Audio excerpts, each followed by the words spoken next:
Bismillahirrahmanirrahim. Assalamualaikum warahmatullahi wabarakatuh.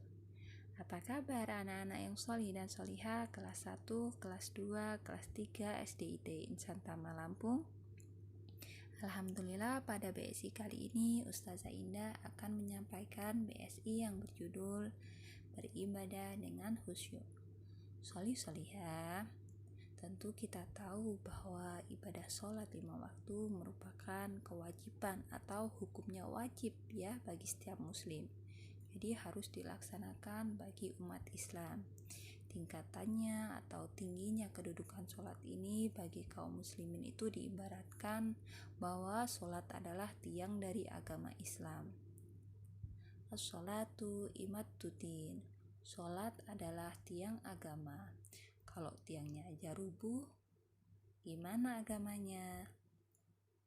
Sebagaimana hadis Rasulullah, inti atau pokok segala perkara adalah Islam, dan tiangnya atau penopangnya adalah sholat. Hadis riwayat Tirmizi.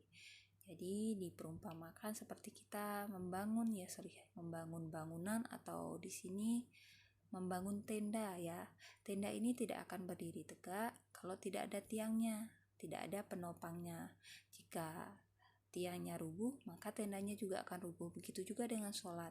Ketika sholat kita dirikan ya dengan sungguh-sungguh, dengan ikhlas, dengan khusyuk, insya Allah ibadah-ibadah yang lainnya akan mengikuti dengan baik. Nah, sholih-sholihah, kapan seorang anak itu mulai belajar sholat? Iya, benar. Ketika masih kecil sudah diajarkan Abi dan Umi untuk mengerjakan sholat. Supaya apa sholih-sholihah? Supaya terbiasa melakukan sholat ya. Jadi supaya antum tidak diburu-buru atau dipaksa-paksa ya sholih-sholihah, tidak disuruh-suruh. Jadinya sudah dengan kesadaran antum.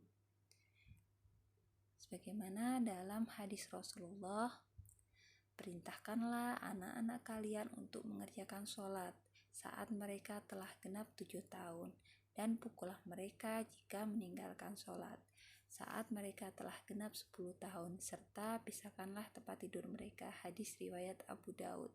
Jadi kesimpulannya dari hadis Rasulullah ini bahwa Rasulullah menegaskan, mensyariatkan ya agar pendidikan sholat itu dimulai sejak kecil ya.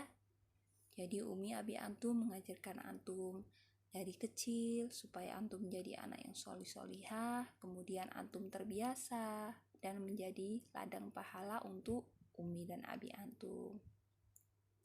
Semangat ya sholih-sholihah untuk lebih baik sholatnya ya, khusyuk sholatnya. Sholatmu adalah yang akan pertama dihisab oleh Allah. Rasulullah SAW bersabda, sesungguhnya amal yang pertama kali dihisab pada seorang hamba pada hari kiamat adalah sholatnya. Hadis riwayat Tirmizi. Jadi yang pertama nanti ditanya Allah di akhirat nanti adalah amal sholat antum ya sholih-sholihah. Yang dihisab amalan sholat antum, tidak yang lainnya.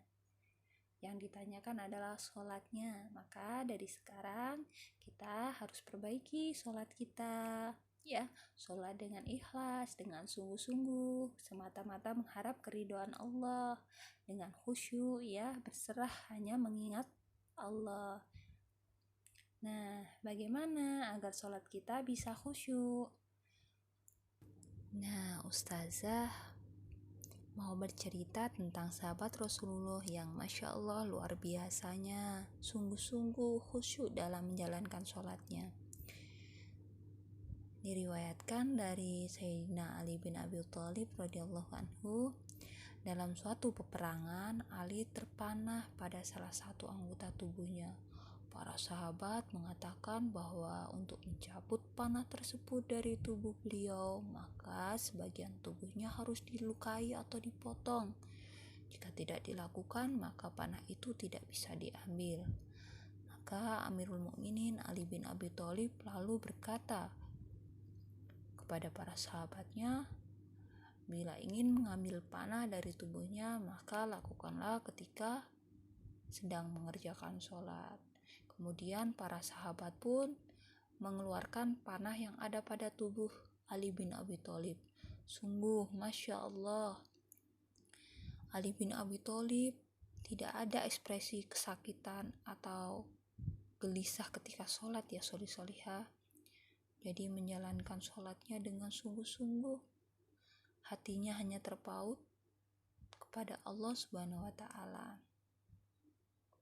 Dari kisah Ali bin Abi Thalib ini, kita bisa mengambil hikmah ya solihah. Kita bisa mencontoh bahwa walau ada semut yang menggigit kita pun, kita harus khusyuk ya sholat kita.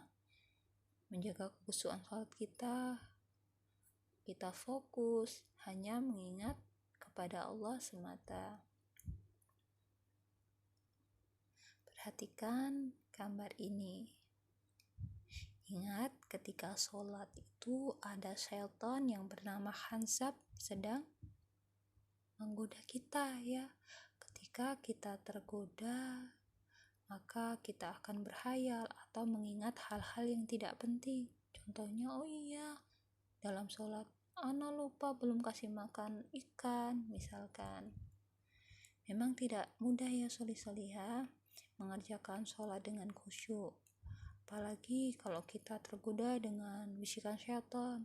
Sholat kita masih toleh sana toleh sini, misalkan masih nyenggol temennya, atau sholatnya dicepet-cepet dengan menggerakkan gerakan sholatnya terburu-buru, membaca bacaan sholatnya cepet-cepet agar sholat kita cepat selesai. Kalau seperti itu, tidak berarti kita tergoda oleh bujukan syaitan. Namun kita harus yakin ya solihah, kalau niat kita ikhlas karena Allah, mencoba fokus, insya Allah sedikit demi sedikit kita akan merasakan nikmatnya sholat khusyuk ya, nikmatnya menghadap Allah Subhanahu wa Ta'ala.